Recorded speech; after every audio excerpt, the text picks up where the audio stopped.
What's up guys, Kevin Cage here. I'm going to do this video one take uncut. I am super busy today, but I'm really excited to go over this. So apologies if I'm slurring and making up words as always, and let's get into it. So this is going to be high level. I will be mentioning David Mills, who is of the Federal Reserve. He will be speaking at Ripple's Swell annual event next week.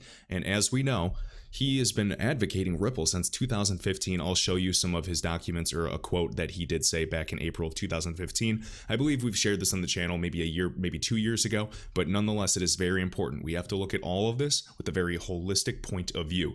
And the biggest piece of advice I can give before I start getting into this information is never stop learning. Stay open-minded to all things, because the second that you get complacent, that you get cocky, that you think you're 100% right, then you are going to shut your eyes to everything else behind you. You are basically in a dark room with a flashlight, and your flashlight is your vision. If you only accept that what you see is in the light, you are missing everything surrounding you. So honestly, do your best to stay open-minded, and we have to connect all of this. Whenever Ripple, of course, we know it's API based. We'll talk about DLocal, big focus on API based payment technology and systems.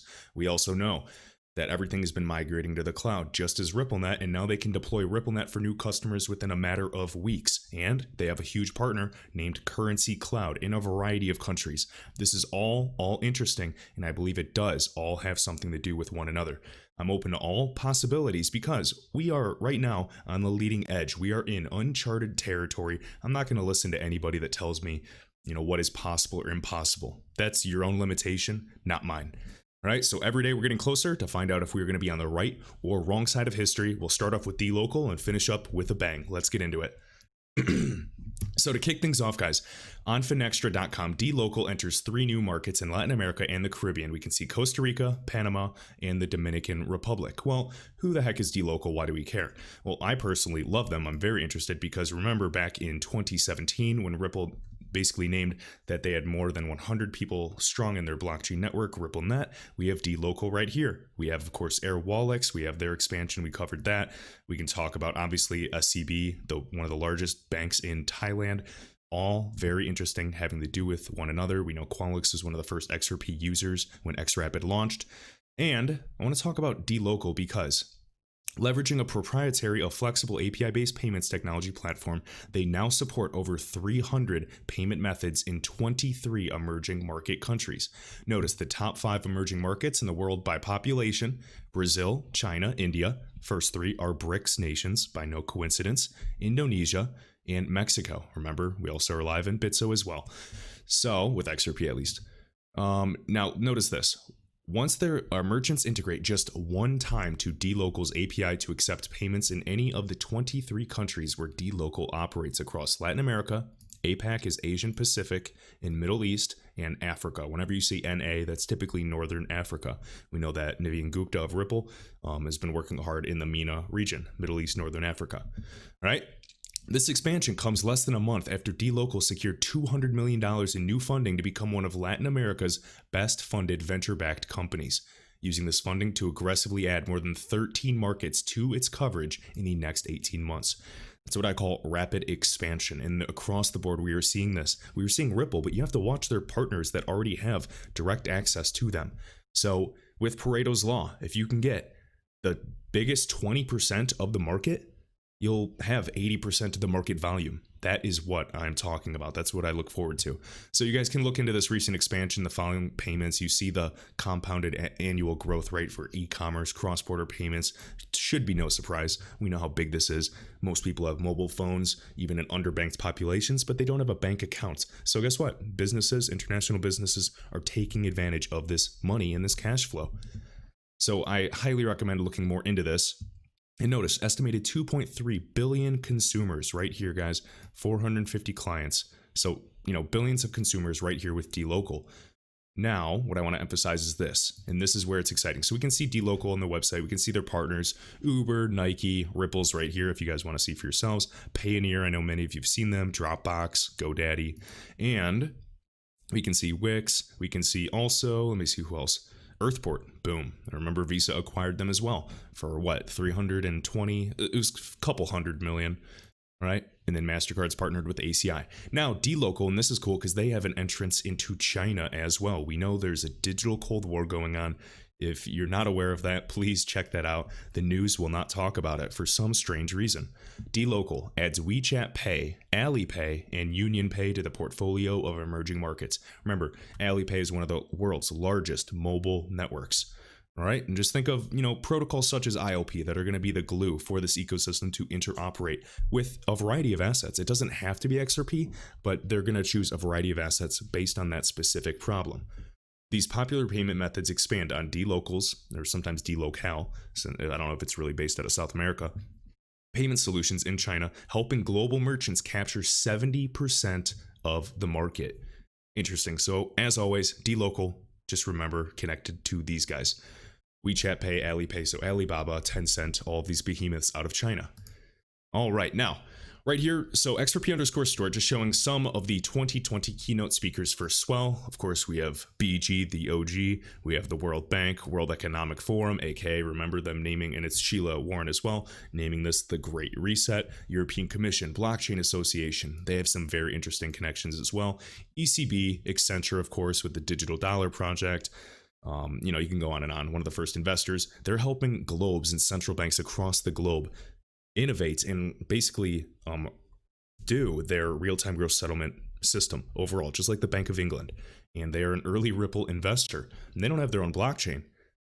So who do you think they're going to use? Or at least their own DLT network, I should say. All right.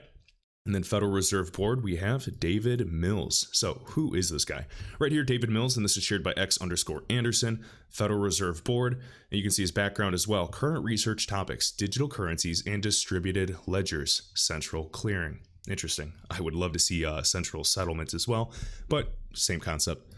All right. And now Reserve Bank operations and payment systems. Feel free to read all of this, guys. Just overall, what you'd expect from the Federal Reserve. Literally, I already read it. Distributed ledgers, digital currencies. Notice his background. You can see economist, chief, assistant director, deputy, associate director, all at the Federal Reserve System for years. All right.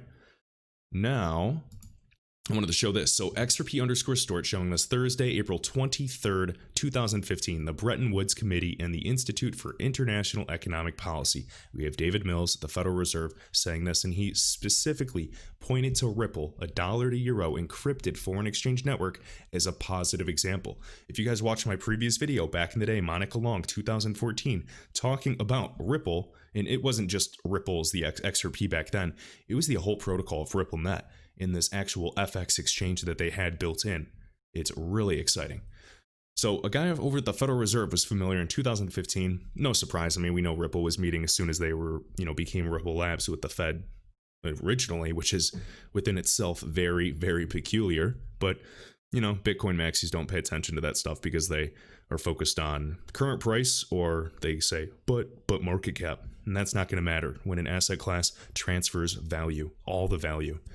All right, so David Mills, Assistant Director of the Reserve Bank Operations and Payment Systems Division of the U.S. Federal Reserve, addressed the role of central banks in modernizing payment systems and described the objective of the U.S. Fed Reserve Board as providing safe and efficient payment systems. He expressed cautious optimism that crypto offered as an alternative to the current system of payments, but concern about the risks that non-bank actors would bring into the financial system.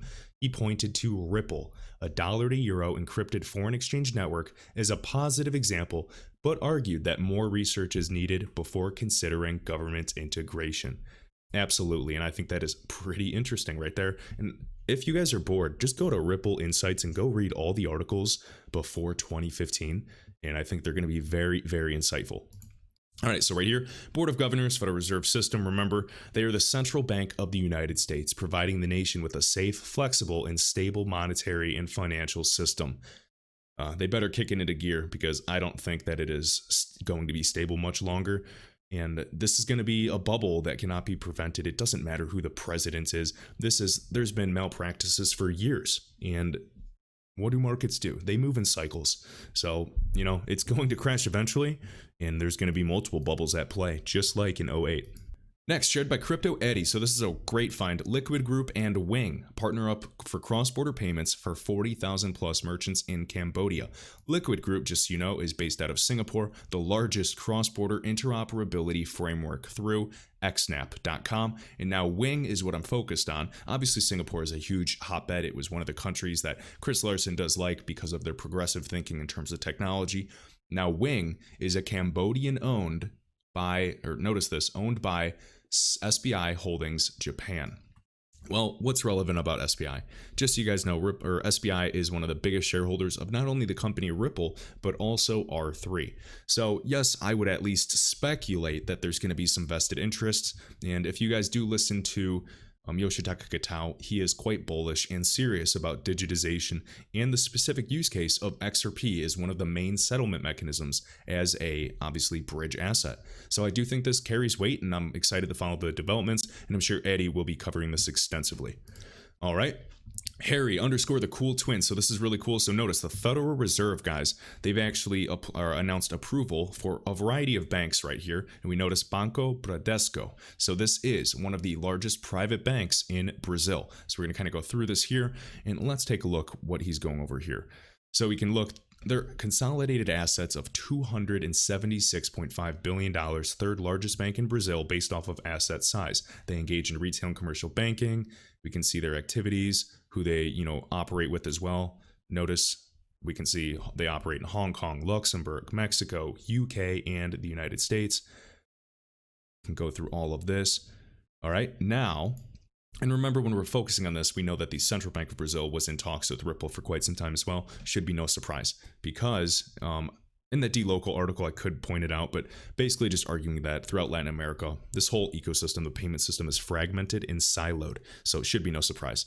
Now, Brazilian financial products, Brazilian Bank Bradesco and Itaú, however you say that, announced in 2019 that they were working with R3 on building an infrastructure blockchain for foreign trade and insurance. It was also revealed at the time that the Brazilian stock exchange, B3, was already using Corda for digital identification. Now, I understand this isn't settlements. I know it may have nothing to do with XRP, but Corda is DLT based, and all of this is going to have a rippling effect on building infrastructure and pointing towards the benefits of distributed ledger technology, which in my book is a good thing. Whether it is just the small remittance market or we get with the big boy money and institutional flows of the capital markets, this is a good thing, even if it is indirect. All right. And then also right here, so Banco Bradesco, one of the biggest banks and financial services companies in Brazil, was the largest private bank in Brazil until Banco Itaú. Okay, and then we just mentioned Itaú with R3 as well. And then lastly, right here, MUFG, we know they're RippleNet, one of the biggest banks in the world, and Banco Bradesco will use RippleNet for the Japan-Brazil corridor. So I have to catch up and see how much further this has gone. To my knowledge, they're not using ODL today, but it would not surprise me if obviously this pans out to be true in the future. MUFG is RippleNet. You guys can speculate if you will. I have to see confirmation of Banco Bradesco being RippleNet, but just understand right here, MUFG Bank and its wholly owned subsidiary, Banco MUFG Brazil, today announced that they were signing an MOU, a Memorandum of Understanding, with Banco Bradesco to collaborate on a new cross-border payment service. Through this MOU, MUFG Bank has decided to start the collaborative development for cross-border payments between Japan and Brazil. Remember, the currency is the Brazilian real, utilizing Ripple's cutting-edge technology. All right, so very exciting, something to pay attention to. Notice in 2017, MUFG said it would join Ripple's interbank group of leading transaction bankers responsible for building, maintaining, and enhancing rules which ensure operational consistency and legal clarity to support the Ripple Global Payments Network. All right. And then even talking about this setup, notice SBI Ripple Asia, the joint venture between Ripple and SBI. There's vested interest. We've heard Adam Trademan of SBI Ripple Asia saying that they could be going live by end of year. And yeah, I don't want to get your hopes up. Mine have been crushed time and time again in terms of price action. But from a fundamental perspective, guys, I'm cool as can be. I'm as excited as can be, but I'm still impatient. I, feel like every day we're edging ever closer, and the longer we stay low, and hopefully that you don't take this as hype, but the longer that we stay low at these prices, the more I speculate that there's going to be bigger moves than instead of just a slow and steady price over time. Because regardless, if XRP was truly used and starts going up in payment flows, because I know it's only done about $2 billion in transactions thus far, people are going to take notice. If XRP goes up and appreciates 0.5% every day because of a consistent growing volume and payment size, it's going to catch attention by market makers, companies, banks, and the Volcker rule. They can literally hold XRP now. Come on, like, where do you see this going? I see FOMO being a real thing. I see utility being an even bigger thing, but I still see speculation driving this market in the future. So nonetheless, I am beyond excited. And last but not least, guys, I wanted to give a shout out to XRP Army News. If you are not subscribed yet, I definitely recommend doing so. I did film my 10-minute video clip of my moment in time, giving a little background about myself and how I came into crypto in the first place. I think that'll be launching next week if you want to check that out and subscribe here. And also you can check out other content creators, other XRP investors, people that maybe just bought crypto or people that have been here for years and hear their personal story. We have Crypto Siege, we have XRP Plumber, we've got King Solomon here. I watched this one as well. It was great with James Rule XRP, King Solomon, and Scott XRP Army News chatting here. I just like it. Real people, real stories, definitely hits home, and I think this type of stuff is going to be contagious as a digital scrapbook for us in the future to find out if we're on the right or wrong side of the history. And I think you guys understand which side I am betting on. Appreciate it and have a great rest of your day.